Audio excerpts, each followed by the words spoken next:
சங்கீதம் 81ஆம் அதிகாரம் அதனுடைய 8ஆம் வசனத்தை வாசிப்போம்.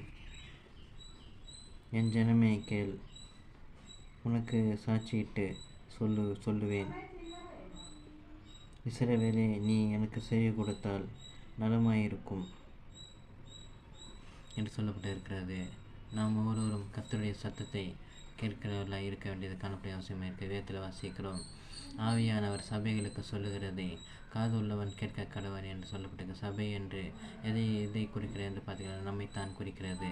நாம் ஒவ்வொருவரும் செவி உள்ளவர்களை இல்லாதபடிக்கு, கர்த்தருடைய சத்தத்தை கேட்காதவர்களை இல்லாதபடிக்கு நாம் ஒவ்வொருவரும் நம்முடைய செவியை சாய்த்து கர்த்தருடைய சத்தத்தை கேட்கிறவர்களாக இருக்க வேண்டும் காணப்படும். அவர் என்ன சொல்லுகிறார், நம்மை எப்படி வழி நடத்துகிறார் என்பதை கேட்க வேண்டியது, அவர் நமக்கு தரும் ஆலோசனை கேட்டு நடக்க வேண்டியது அவசியமாக இருக்கிறது காணப்படுகிறது.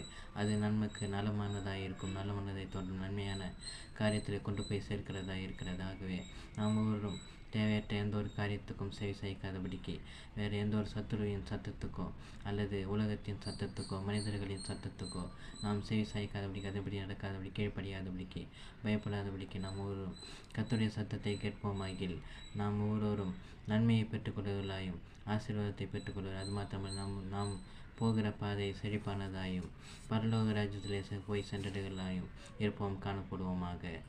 ஆமென். கர்த்தர் உங்களை ஆசீர்வதிப்பார்.